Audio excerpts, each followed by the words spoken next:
Hey, welcome to my channel. In this video, I'm going to show you how I make an oil painting without using the color white.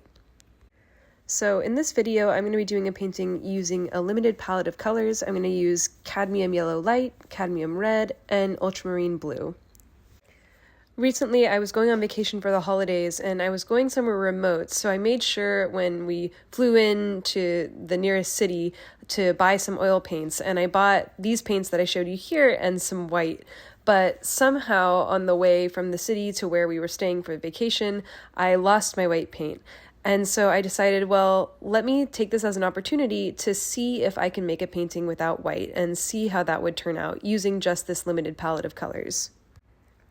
And I find it really helpful when I'm working with a limited palette or if I'm trying to add a new color to my palette to make a little color wheel and just do some testing and experimenting to see what sort of range of colors you can get with the colors that you have on your palette. So here what I'm doing is I'm going to make a simple color wheel.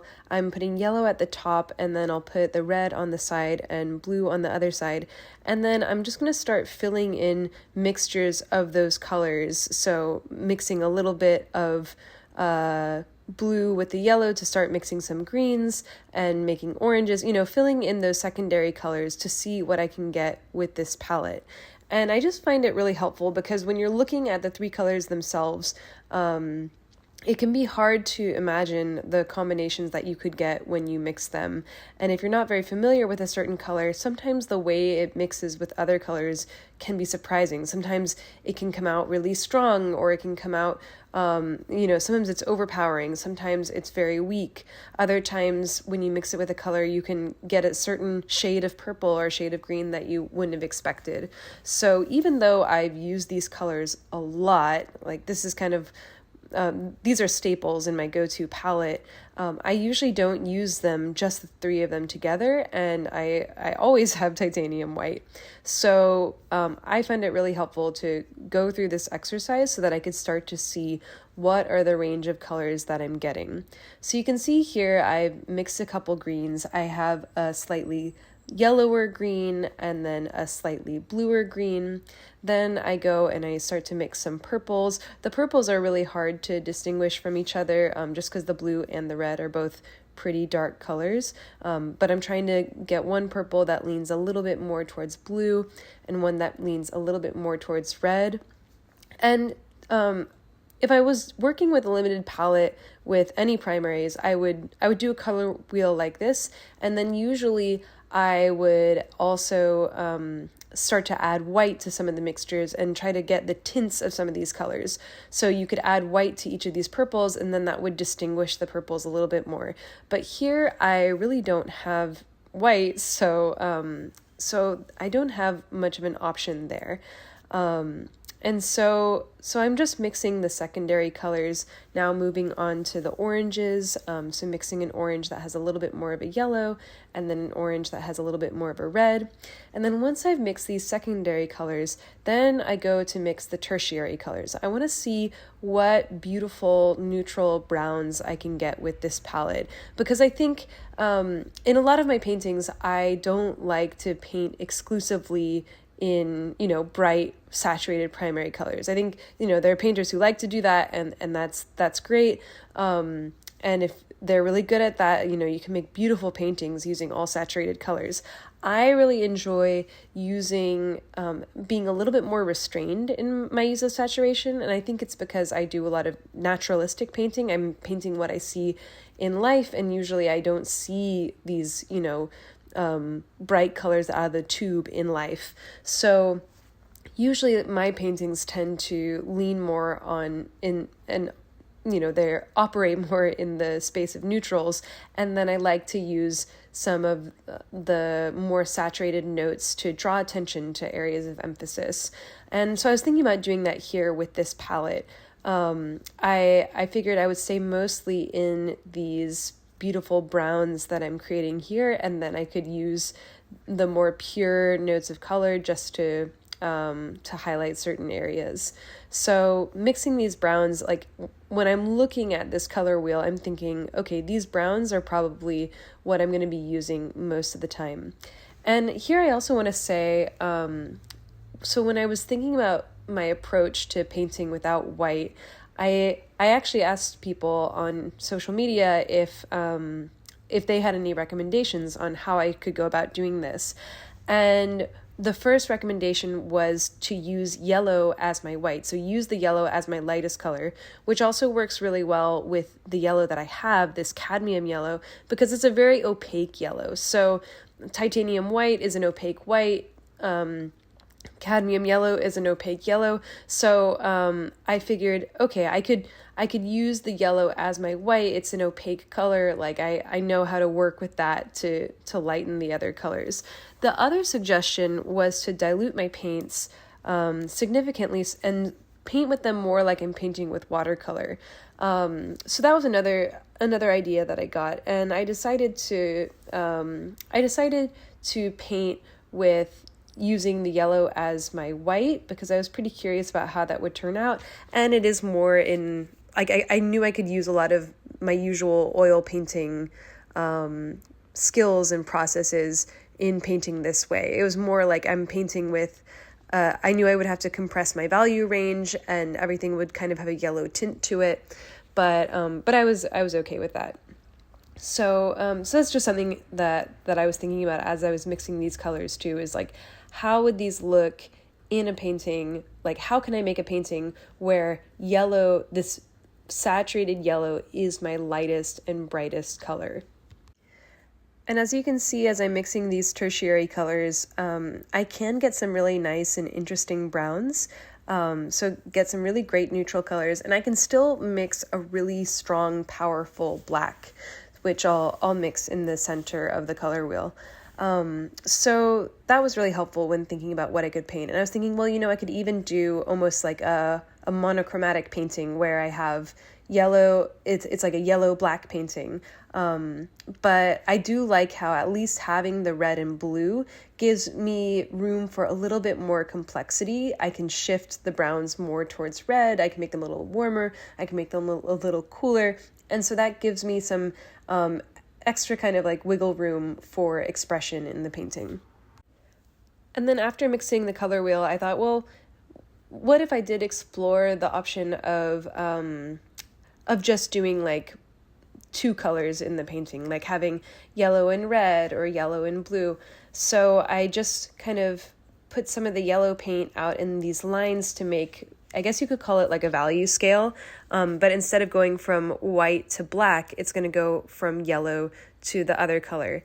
And that helped give me an idea of the way that I can gradually start to shift these yellows, and also the full range of values that I could achieve with this painting. And I decided to do 3 of these like color value scales. One with red, one with blue, and then one with a mixture of red and blue, this or red, blue, and yellow, so kind of a black color, just to see the full range of what I could do in the painting. And as I'm mixing these like value scales and making the color wheel, it was interesting for me because I'm seeing a lot of colors that, a lot of these colors I do paint with, but just not so extreme. Like I'm not used to seeing only those colors in a painting. And so I knew it was going to be a bit of a challenge to figure out, okay, what can I paint with this set of colors, and how's this going to look? But at least doing this value scale, my test of using the yellow as a white seemed to come out pretty well. Like the opaque cadmium yellow was behaving similarly to what I expected, and it was mixing really well with the other colors. So that part made me feel a little bit better for the painting. And when I was thinking about how to use this weird palette, I also got inspired by another amazing painter and also a fellow YouTuber, Nicolas Uribe, who has the channel Our Painted Lives. And he actually did an exercise where he was replacing white from his palette as well. If you haven't seen his videos, go check them out. They're amazing. And yeah, seeing him working with a limited palette without white gave me the inspiration that, okay, it's possible, I can do this. And as I was making the color wheel and these value scales, I was thinking it's almost kind of like a brainstorming phase. Like you start to see all of the possibilities that are open to you. You see all the colors that you're able to make. So rather than seeing it as, oh, I'm limited because I can't use white, instead I'm seeing like, wow, look at all the possibilities for colors that exist in this palette. And once I'd done this exercise, I was feeling a lot more confident about the painting that I had in mind. So after doing the color wheel and the value studies, I knew I was ready to start on the painting. So I decided to paint a portrait using this palette, and I've done a bunch of self-portraits, so for me it's kind of a natural subject to use to explore some new colors. And so what I did was I started out, as I usually do, kind of sketching in the basic shapes of the portrait. And to do that, I mixed a very dark, neutral, sort of brownish black color. For my darkest darks, I just wanted it to be, a nice dark black that I could use to create contrast later on when I'm bringing in the lighter shapes. And so I'm just filling in some of the darkest areas of the portrait. So like the shadow between my hair and my neck, and most of the shadows around my hair, those were kind of the darkest parts of this portrait. And then when I moved into the shadows around my face, so the shadows on my skin, it was a little bit lighter. So I started adding a little bit more yellow and red to the mixture. The shadow under my chin I felt like was a little bit greener, and then the shadows on my face, such as the shadow that my nose was casting or the shadows of my eye sockets, those were a little bit warmer. So for those I decided to mix a little bit more reds. I started to kind of shift the mixture more towards an orangey color rather than being green. After blocking in those shadows, I mixed a lighter greenish yellow. It's almost like an ochre yellow, but a little bit more on the green side, to start to put in the lighter tones or almost the mid-tones of my hair. So not getting into the highlights yet, but just getting into some of those mid-tones. And then I used a very similar color to block in the sweater that I was wearing. I tweaked the mixture to be a bit more yellow for the background, which I sort of just wanted it to blend into my clothes. I wanted the main focus to be around my face, and then everything else, almost like I'm in like this atmosphere of yellow, just really embracing the yellow on my palette. Next, I mixed a lighter sort of, I want to say pink because it looks pink relative to the other colors, but it's really just a more pure orange from the yellow and red, and that's to fill in the parts of my face that were being hit by the light. So I wanted it to be a little bit pinker, a little bit warmer and more red than the parts, than say the background and my sweater. And I think it's those subtle shifts that give a nice contrast to this palette. Even though it is a pretty limited palette, we can still shift the color and shift the hue enough to create some interesting nuances in the painting. I started adding highlights, so I have kind of this effect of almost lighting coming from above that's starting to move towards a much more pure version of the yellow. Not going pure yellow yet, but starting to get closer and closer to having pure yellow. I want to save the purest notes for like the final highlights, so I'm still trying to hold it back a little bit. But as you can see, I'm starting to build up the highlights on the face to create that sense of volume.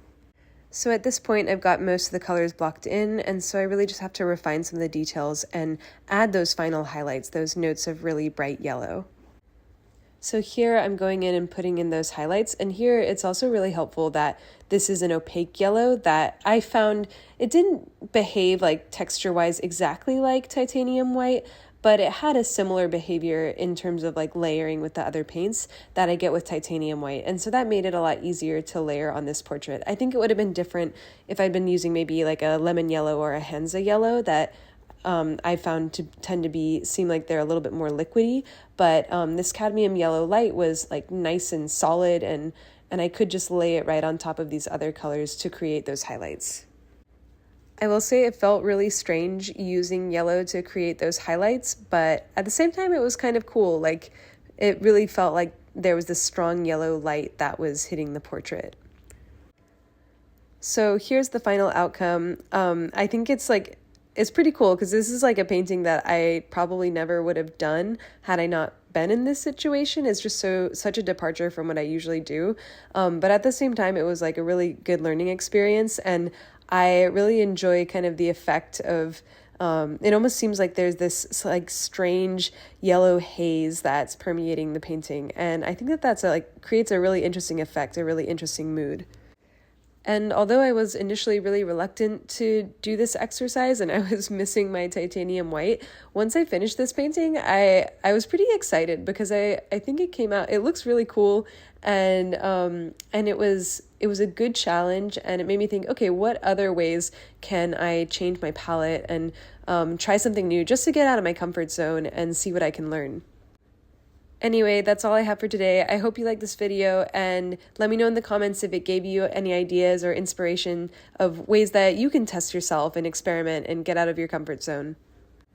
Thanks again for watching, and as always, a huge shout out to my supporters on Patreon. You guys are amazing. Thank you so much for helping these videos happen. If you like my art, if you like my videos, and you want to help me make more, check out my Patreon at the link. Thanks again for watching, and I'll see you next time.